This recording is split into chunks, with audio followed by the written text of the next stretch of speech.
So I was rewatching a few old Dream SMP streams for my TommyInnit video when I came across a question that, well, you already know from the title of this video. Who made the Dream SMP's Revive book? For how important it is to the lore, for how many arcs and character choices and incredibly important events have happened because of the book, we know next to nothing about it. But I have a theory, so watch on to join me in my quest to figure out and explain who created the most powerful item on the Dream SMP ever. We know very little about the Revive book though, so let's recap first. The first mention of the book, though not an actual mention but a reference, was in this semi-lore stream that Dream did with Bad Boy Halo a long time ago. Speaking of creepy things, I actually have not ever to this point brought this up, so this is interesting. Do you remember whenever I switched sides? Like I was helping Pogtopia, mostly just because I didn't like Manbergen. I didn't like, you know, their government. Right. And I switched sides to Schlatt, and he died. Yes. But the reason I switched sides was because he gave me something in order to switch sides to him. And I had mentioned that. I never said what it was though, but he did give me something. What did he give you? I remember that. What did he give you? You said he gave you something to switch. What was it? Something very, very, very good. Was it diamonds? No. But that card is always up my sleeves. And keep in mind, this was before the prison was even built. They're building the prison in that clip. And so far, what we've learned from that clip is pretty standard knowledge. Schlatt gave Dream the revival book, Dream switched sides and joined Manberg, and then Dream managed to leverage the book itself to save himself from death, instead getting himself condemned to prison. But hold on. Schlatt's character is notoriously, well, poor, at least personally. You see, my first explanation for this was that some merchant, some sort of traveling wizard or magician, had sold Schlatt this book that could literally reanimate the dead. Which leads me directly onto my next point.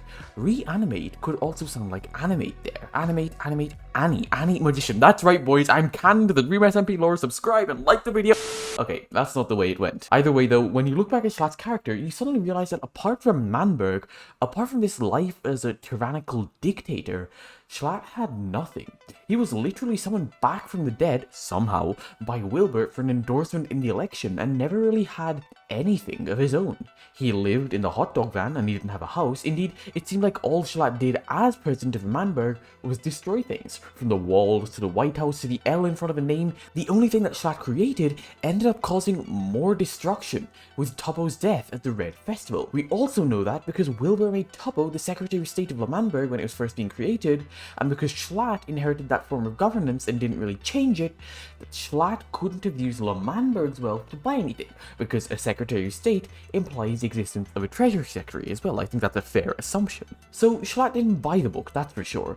That leaves, as far as I'm aware, only two further options. Either Schlatt made the Revive book himself, or he stole it from someone. And let's explore that second option, since it seems to be just a bit more in character for the man who, as we all know, pretty much stole the LeManberg election from right under Wilbur's nose. For Schlatt to steal the Revive book, however, he'd need to steal it from someone powerful enough to not only have the Revive book, but also so powerful that the literal strongest item on the SMP, apart from the YouTube comment section's ability to spam E apparently, Jesus Christ guys, my last video, anyway, is of such little significance for them that it can just be stolen without them noticing. Quite clearly then, this person is nowhere near to the mortals that we know as characters on the SMP. Technoblade, despite being the blood god, would have nothing on a cosmic entity with the power to reverse death itself.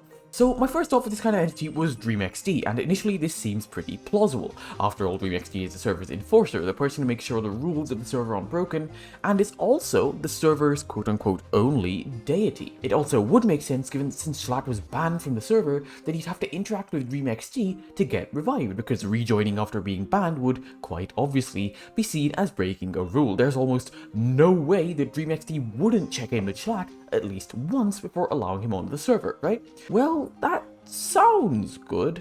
But then I had another idea, an idea that makes a lot more sense than my initial theory, and a theory that would also explain how Wilbur managed to get Schlatt unbanned from the lore perspective. And this theory starts with something that, again, will be covered in a later video if you can get either this video or my previous video to 10,000 likes, and that is Philza lore. You see, Phil's lore is fairly straightforward for the most part. He is Wilbur's father and was living a long ways away for most of the lore, being told of the happenings of the SMP via Wilbur writing him letters. Letters which, incidentally, were far from the truth, leaving Phil basically in the dark with regard to most of the bad aspects of Wilbur's character. However, some weeks ago, Phil said this line in chat during a lore stream. Why is there a Phil, did you randomly make a forest? Was this here at the beginning of the stream? Have I just like never noticed it? It's like a black curtain kind of covering that area for. What does that mean? Could be, no, it can't be her. Who is her?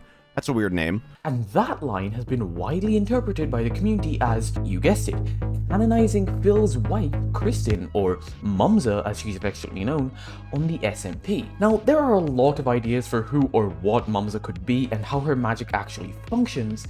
There is one theory that has dominated the rest and even got itself a saddest drawing of concept art, and that is that Mumza is canonically the goddess of death on the Dream SMP. The explanation for that theory is fairly long and will be covered in that video I mentioned earlier, but in essence, Phil and Kristen are lovers in the canon as well, as thanks to Phil's reputation of never dying, even in the hardest of conditions, the most hardcore of conditions you could say, and Kristen being the goddess of death. This ties in so well because, again, if you die 3 times on the server, essentially you are banned lore-wise, you can't make content on there again, and therefore Schlatt being banned before even losing 1 life suddenly means he'd become an object of Mumza's interest as she decides what to do with him, whether or not he should be put into limbo, and therefore leading to the two of them interacting. Again, as the literal goddess of death, it's entirely understandable that Mumza would lose the revive book and not notice, because she probably has dozens of the things ready to be used at any instant to give back lives to people who don't die canonically. It would also explain how Schlatt was unbanned from the lore because Wilbur needed his endorsement, because remember from earlier, Wilbur is Phil's son. It's not hard to imagine him writing to Phil about his frustrations with the election and how he wishes he could get an endorsement from someone like Schlatt. Phil asks Mumza for a favor, one thing leads to another, and given the extra push from Phil and the fact that Schlatt still had all 3 of his canon lives left, Mumza unbans Schlatt, which explains a lot better why Schlatt was unbanned just as Wilbur needed him, or at least thought he needed him, rather than the Dream XD explanation that would just rely on coincidence for the time of Schlatt's unbanning. There's more to this theory, of course, and here's the real kicker. If you think back to any of the deaths on the Dream SMP, the canon ones of course, absolutely 0 of them have ever been due to natural causes like aging or disease. Every single death on the SMP is entirely caused by and due to another character killing them. Every single one, even when people are weak or tired or sick or even straight up poisoned. Every single one, that is, except for 1.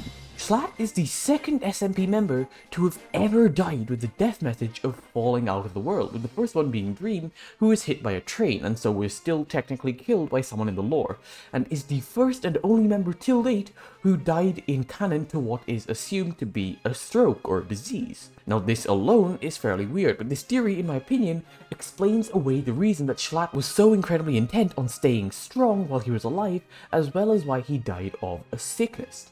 You see, as I said earlier, there were 2 options for how Schlatt could have got the revive book. Roll the clip. Either Schlatt made the revive book himself, or he stole it from someone. And this was a bit of a stretch given the theory I'm trying to get across here. You see, I think that Schlatt did both of these things, each to a different extent. I think that when Schlatt was meeting with Mumza, he saw that she consistently used books to revive people, bringing them back to life, and also that with every single new book that was used, that it would be destroyed, hence the reason Mumza had dozens of them. Schlatt then managed to steal a used book from under Mumza's nose while she was distracted by the events of the First War against the Dream SMP by LEMMiNO, in which death was rampant on the battlefield, and therefore Mumza herself was extremely preoccupied with the conflict raging below. Schlatt then, on being revived, did play a part in making the book because, as he knew, it had already been used. It didn't have the life energy required to revive anyone, or at least not yet. Schlatt then, and this is the kicker here, put one of his own recently acquired lives into the book, and because he wasn't a deity like Mumza, it manifested differently, becoming a certain set of actions and words on a page, actions and words that documented all that Schlatt might have done with this 3rd life, but would never now do because it was trapped in the book. Schlatt's plan from then on was simple. He would try to become as inhumanly strong as possible, as healthy and fit and active and alive as he possibly could, especially after his first day on the SMP after the election rally, during which he saw just how weak not having that extra life had made him. This is what sparked the protege, Schlatt's obsession with lifting weights in the gym, and why in his last few moments he once again tried to exercise, tried to get as strong as he could to avoid the inevitable. Really quick here, I know that this was a bit on Schlatt's part, I'm just explaining it using a lore device. Anyway, let's take a break from that lore though to talk about someone else, and that someone is Jack Manifold. Although Jack really can't stop that manifold grind, he's actually pretty important to the lore here, and that's because of the way he was actually resurrected on the SMP. Jack actually lost all 3 of his canon lives months ago on the SMP, and it was assumed that he would never return. However, Jack's character had so much raw willpower and hatred, so much spite against the people who were still alive when he wasn't, that he canonically, and I'm not making this up, you're gonna roll a clip after this, clawed his way back to the SMP from the depths of hell itself, step by grueling, exhausting, excruciating step. I was playing on the server, randomly got a lag spike and just fell through the ground, right? For no reason whatsoever. But then, I kind of thought to myself, oh shit, I can use this. So I went, oh, I've fallen into hell, okay? And I decided to say that, okay, let's say that techno fight was canon, I fall into the depths of hell, right? In that moment, where I fall into the depths of hell, I realize that every reason I've ever died, every reason I've ever lost anything is purely because of Tommy and Dream. So that sympathetic moment I've just had with Tommy where I kind of feel bad about him losing Lemanberg disappears because I realize Tommy and Dream have just made me die. I'm dead. And purely because I got involved in their war for no reason. I get involved in a war that has nothing to do with me at all, and I die because of it. I lose not only all my items earlier on in the fight with Techno, I die and have nothing, okay? That's where the spike kicks in, okay? The first part, I don't die for a while, denial, all right?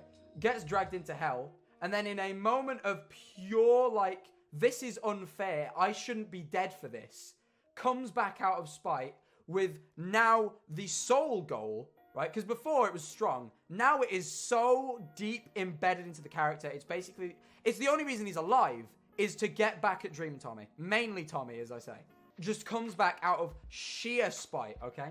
I like to think I didn't fully die. There was still like a thread holding me on to like the mortal coil. And that's why Dream doesn't know I died. I don't go and meet with Schlatt and Wilbur. Yeah, it's literally like the determination thing in Undertale. It's pure, like I didn't do this on purpose, but I was planning this stream out in the shower, and I thought about it, and like, it's basically determination from Undertale. It's like purely just crawls out of hell because of the sheer spite of it. Okay, that was a bit of a long clip and I do apologize for that, but you see, Jack has also said that his character, even after coming back from the brink of death, after coming back from what should have been death, even with that one link he talks about, even with that extra edge, he says his character has always been haunted by and followed by a sickness, a sort of gnawing internally, a sickness that follows him because he's not meant to be alive. Now, Jack has survived this long again because he was only pushed to the brink of death and hung by a thread to his last canon life. Schlatt, on the other hand, was never meant to be alive. After losing his first 2 canon lives, Schlatt knew that the sickness would come for him, his need for exercise and exertion consuming his mind and becoming an obsession at this point, which is why even after death, Glatt had a gym. And then, finally, after the Manberg Revolution, after the stress hit him, Schlatt was finally killed, Momza finally reclaimed the soul that was rightfully hers. Now, Dream has the revival book. Dream also has, and this has been clarified by Wilbur multiple times, an unspecified number of lives, so even though he was killed twice, it was never explicitly mentioned whether he was on his last life. So I think the way Dream revived Tommy was by using Schlatt's revival book and then, in preparation, adding one of his ambiguous number of lives into the book, which he then used to revive Wilbur. This would explain why when Schlatt was revived by Momza, he had 3 lives, because Momza put 3 lives worth of energy into the book she used for him, whereas both Schlatt and Dream only put 1 life worth of energy into the book they used, which finally explains why Wilbur and Tommy only had 1 life on being revived. The video you're seeing now is a theory about a secret plan that Dream has, which could change the Dream SMP forever, and strangely enough, involves Smoothstone. You should give it a watch. If you did enjoy this video, please do give it a like, it helped out a lot with the algorithm. Subscribe!